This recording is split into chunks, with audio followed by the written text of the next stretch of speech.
Ushbu loyiha Mikrokredit bank hamkorligida Jizzax viloyati Zomin tumani Istiqlol mahalla fuqarolar yig'ini 689-sonli konturda amalga oshirilmoqda. Bu yerda piyoz ekilgan. Maydon hajmi 10 gektar.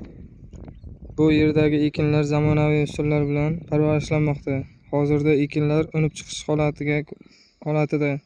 Ekinlarni yetishtirish 180 kun davom etadi. Yetishtirish jarayonida sug'oriladi, tabiiy va mineral o'g'itlar bilan oziqlantiriladi. Ushbu loyihaga 10 ta dehqon xo'jaliklari biriktirilgan. Har bir dehqon uchun o'rtacha 1 gektardan yer maydonlari to'g'ri keladi. Loyihani samarali amalga oshirish uchun lider tadbirkor Zomin tomorqa eksport MChJ ishlab chiqarish kooperativi biriktirilgan. Ushbu loyiha bo'yicha har bir gektardan 80 tonna, jami 800 tonna hosil olish rejalashtirilgan. Kelajakda ekin maydonini kengaytirish va shu orqali dehqon xo'jaliklarining daromadlarini oshirish niyatidamiz.